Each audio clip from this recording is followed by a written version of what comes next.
As an OBGYN, I firmly refused when a pregnant woman asked about the baby's gender.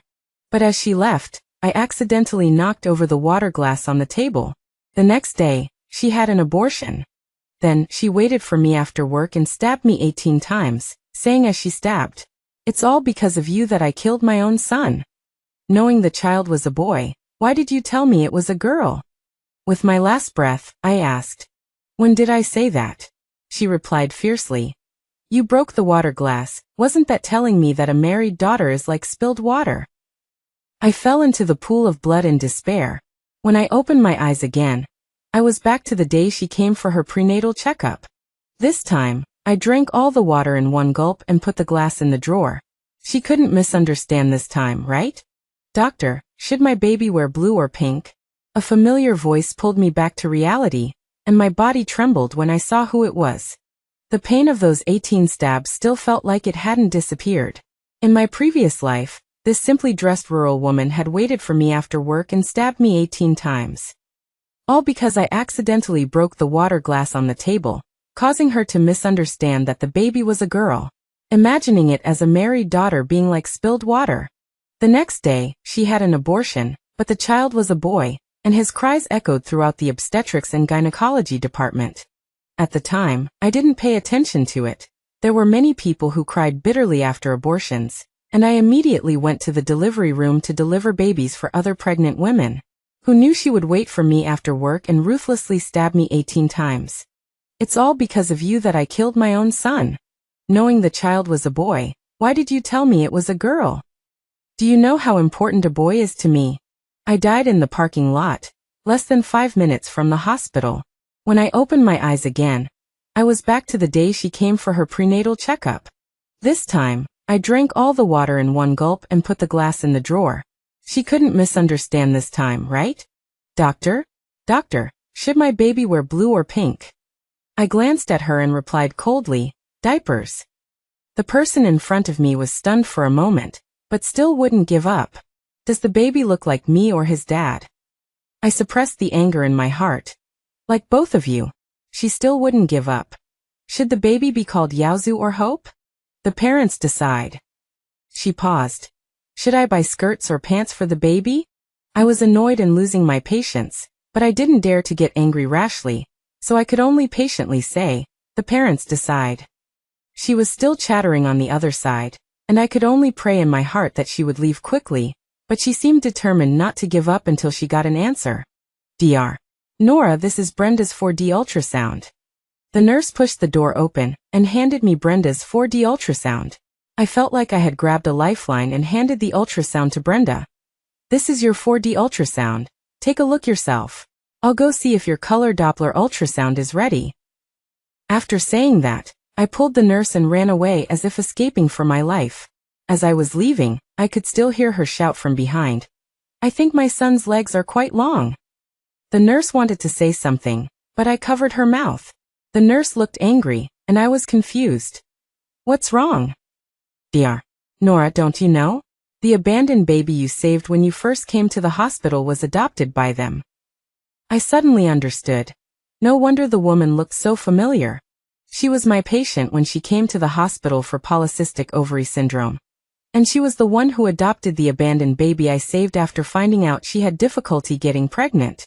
No wonder she looked so familiar. Doctor, wait a moment, is this my son's thing?" Unexpectedly, Brenda chased after me and held on to me tightly, determined to make me tell her the baby's gender. I felt a chill run down my spine. "Dr. Nora, quick. Bed 3 is suddenly in premature labor with heavy bleeding." Doctor, is this it?" I was anxious to save lives and didn't want to entangle with her, so I left a sentence. "The 4D color Doppler ultrasound will be delivered to you later. Take a look yourself. I'm in a hurry to save lives." After saying that, I quickly ran to the operating room. Looking back unintentionally, I suddenly saw my ex-boyfriend Dylan talking to Brenda, and she walked away smiling. After coming out of the operating room, I specifically checked the abortion appointment records. There were no appointment records, and I immediately breathed a sigh of relief. I never expected that there would be more trouble later. Brenda's pregnancy was getting bigger and bigger, and she came to the hospital more and more often. Besides prenatal checkups, I tried to keep my distance from her as much as possible. This time she came with her husband, mother-in-law, and daughter. Dr. Nora, do you have children? She smiled like a flower, but the daughter next to her was wearing patched clothes, her head lowered, not daring to speak. I'm not married yet, I said, not knowing why she asked, but there was nothing to hide. She suddenly laughed loudly. You're so old and not married yet. Dr. Nora, in my opinion, what's the use of a woman having education and a job? The key is to marry a good husband. Look at me, I have a good husband, and now I'm pregnant with a son, so my status in the family has risen straight up. All the work in our house is done by those two men, and my mother-in-law too. I was too lazy to listen to her anymore and quickly wrote out a form and handed it to her. Pay the fee first and then do the examination. I thought I could send this great Buddha away, but the man next to her grabbed the form and stuffed it into the little girl's hand. Worthless thing.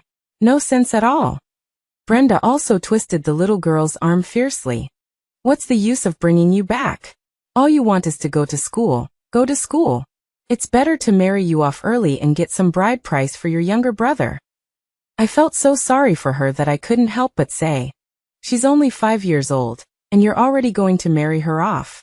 Perhaps realizing she had said something wrong, she turned her head and smiled at me. Our worthless thing is useless, Dr. Nora, don't mind. It's useless to raise girls. The girls in our village are all given to people as child brides. Before I could say anything, the girl ran away crying with the form.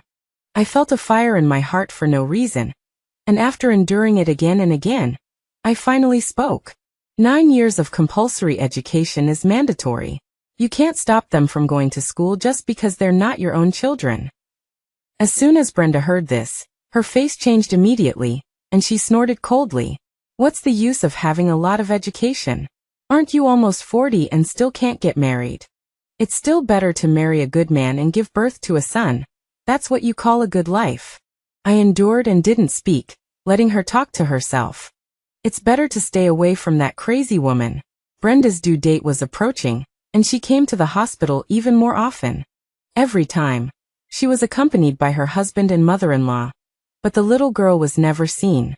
Every time her husband looked at me, his eyes were filled with a strong sense of desire, which was extremely uncomfortable. Brenda also noticed this, and she stood between us with her big belly, saying in an unhappy tone, Dr.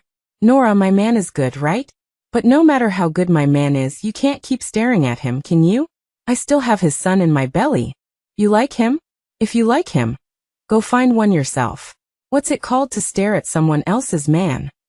I almost couldn't help but laugh.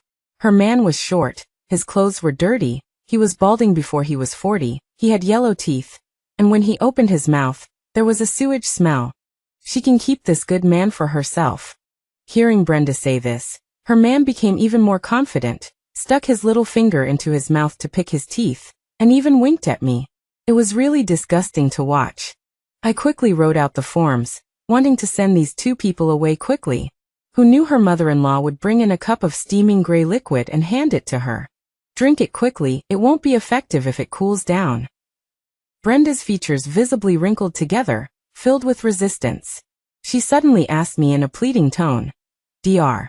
Nora, do you think folk remedies for swapping fetuses can work? Looking at the unknown liquid, I roughly knew what it was. The form is filled out, go pay the fees and get admitted to the hospital. I didn't want to and didn't dare to interfere with Brenda's private matters. After getting rid of Brenda's family, I felt relieved, and she was successfully admitted to the hospital. It seemed that her family valued this child very much. Brenda was only 8 months pregnant, and theoretically, she didn't meet the standards for hospitalization. But according to the test results, the child's development was delayed and likely to be deformed. Initially, I asked Brenda to have a deformity screening, but her mother-in-law made a big fuss, insisting that there was radiation that would affect the child, so she delayed it. Brenda now had signs of threatened miscarriage. In any case, she was still my patient, and I had to be responsible for her. During a routine ward round, Brenda's mother-in-law kept staring at her phone. On the hour, she suddenly rushed to the water dispenser like a madwoman, took out a triangular folded yellow talisman from her pocket, knelt and bowed, poured the contents into the water, burned the talisman to ashes, poured the ashes into the water, and handed it to Brenda. Brenda frowned, her face full of hesitation. "Mom, can I not drink it?" Who knew her mother-in-law would say in a stern tone. "You've been drinking it for so many months, what's a few more days?" She also said in a low voice, "You can't miss a dose of the fetus-swapping medicine. Endure it for your son." Brenda was still reluctant. "But Mom, my stomach feels so bad after drinking it." "Feeling bad proves that it's swapping the fetus. Good daughter-in-law, drink it quickly, it won't work when it cools down." Brenda hesitated for a moment, but still forced herself to drink it. Perhaps sensing that everyone in the ward was looking at her, she forced a smile. "My mother-in-law is so good to me. This is a pregnancy-preserving water. Don't overthink it. This was obtained at a great price. You can't get it even if you spend money."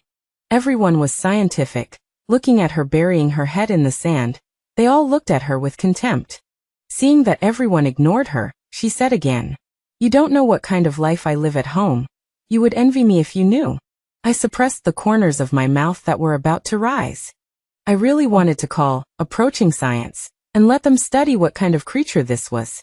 Knowing that Brenda would be staying in this ward for a long time, I avoided her as much as possible. I only did routine ward rounds every day. Fortunately, her weird family didn't affect anyone else. Who knew that before I even stepped into the ward for my routine rounds, I smelled a choking smell of burning paper from afar.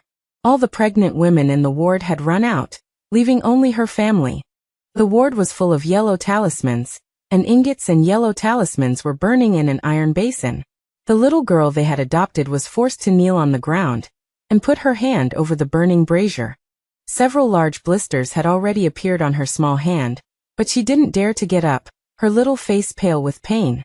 Her mother-in-law was still chanting incantations, and her husband kept burning ingots and yellow talismans beside her. I immediately spoke out to stop them. "What are you doing? This is a hospital." Saying that, I was about to step inside, but Brenda's husband pushed me back a long way. "What do you know? The master said that the money-losing girl touched my wife's belly, and the son was swapped away. Now she's atoning and swapping him back. You can't afford to disrupt the ritual." I was speechless. Why do people still believe such things in the 21st century? But her husband had been doing farm work for many years and stood guard at the door. I couldn't get in. Her mother-in-law, like a shaman, pierced the blisters on the little girl's hand, and mixed them into the gray liquid and handed it to Brenda. "Drink it. If you hadn't insisted on bringing home a money-losing girl, saying she could bring back a son, this wouldn't have happened. The master said that if you do this, my grandson can come back. Drink it for another 7 days, and you are guaranteed to give birth to a smart and healthy son." Brenda was sitting on the bed looking pained. It was obvious that she had a threatened miscarriage from the strange things she had been drinking. She drank it without hesitation, and didn't forget to glare at me fiercely. "If you hadn't saved this money-losing girl, I wouldn't have brought her home, and she wouldn't have harmed my son." It was impossible to reason with unreasonable people.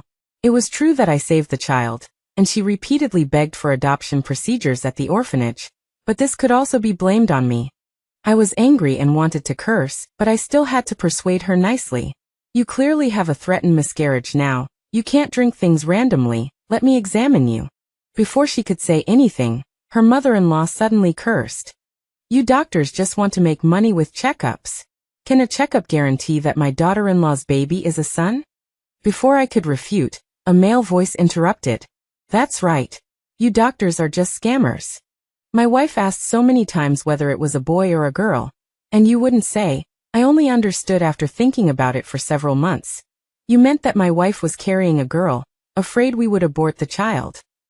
If you had told us earlier, we would have aborted it a long time ago, and we wouldn't have wasted this money." Brenda also chimed in. "You are just jealous of others having a good husband because you can't get married yourself, knowing that my health is not good, and that I'm too far along to induce labor. You didn't say so earlier. I think you're too old to marry, probably a hen that can't lay eggs. What's the use of studying so much? This is tradition. You forgot your ancestors after reading a few more books. I think you're just jealous." Under the strange actions of her family, The pregnant women in the same ward either transferred to other hospitals or other wards, fearing any connection to them. For 7 days in a row, her mother-in-law performed rituals in the ward. The entire ward was smoky and murky.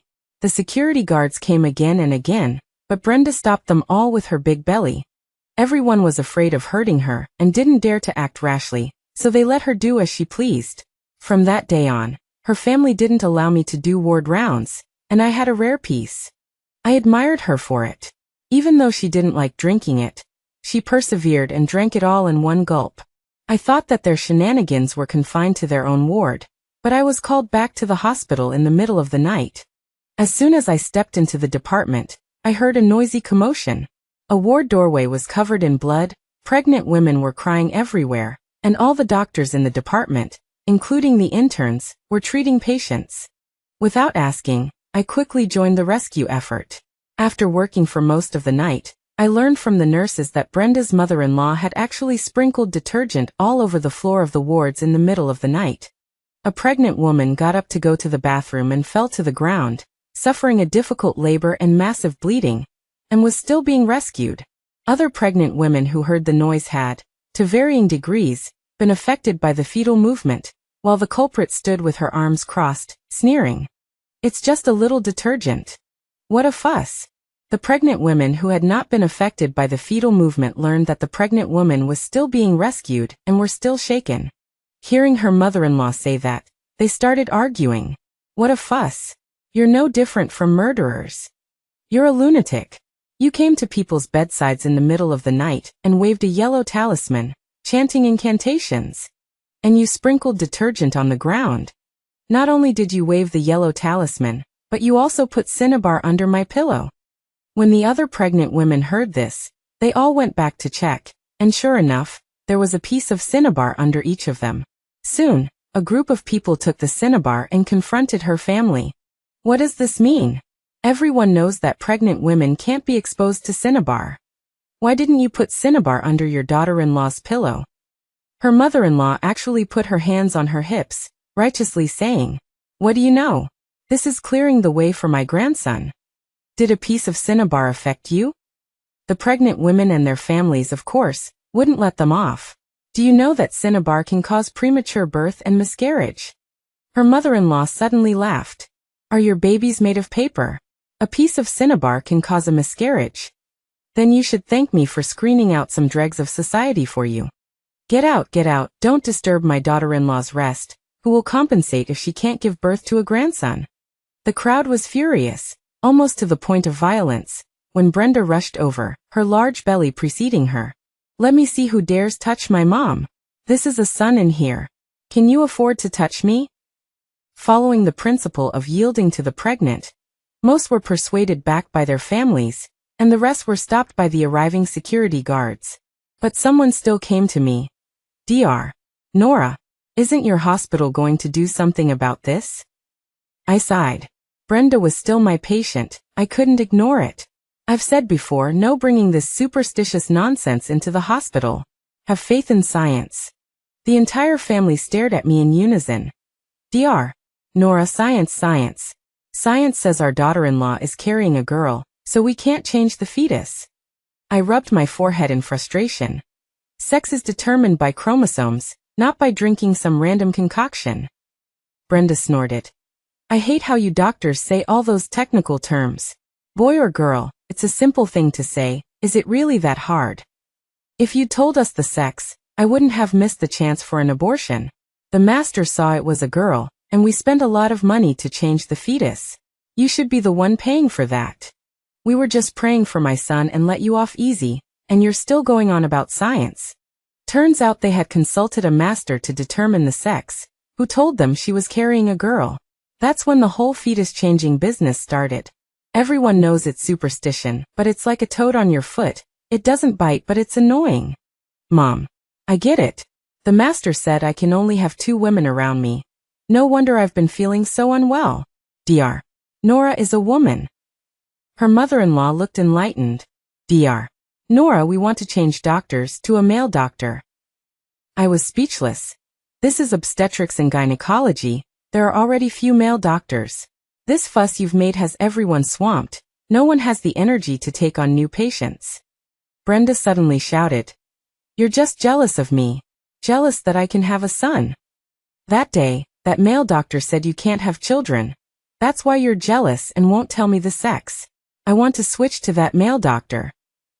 He said back then if I wanted to switch doctors to find him, so let's switch to him. No wonder Brenda was happy after Dylan said a few words to her. So he was spreading rumors that I couldn't have children. We broke up back then because we were competing for a spot to study abroad. The hospital considered everything and sent me. He was resentful and that's why we broke up. He's been harboring a grudge ever since I came back. I didn't expect him to actually poach my patients behind my back. If he wants her, he can have her. I really couldn't be happier. I immediately called the director to report and explain the situation. Dylan took Brenda's file with a smile. Sorry, Dr. Nora, the patient trusts me more. I gave a knowing smile. Then good luck to you. Dylan already knew Brenda was eccentric. Her family had been a headache for the hospital for a while. If he could solve this problem for the hospital, he'd definitely get a spot to study abroad next time. Getting rid of that family, I focused on the little girl. I found out that Brenda never went through the formal adoption process after she was burned and abandoned. She forced the little girl to tell the orphanage that she wanted to stay with their family. When the orphanage refused, she caused a scene and hid the child in the countryside. When the police came, Brenda's mother-in-law laid on the ground and made a fuss. I felt sorry for the little girl and went through the formal adoption process, changing her name to Pearl, my precious Pearl. After settling Pearl down, I returned to the department. The premature pregnant woman had successfully given birth to a girl. Brenda's mother-in-law was overjoyed, shouting in the hallway. The master was right, if they have a girl, we're sure to have a boy.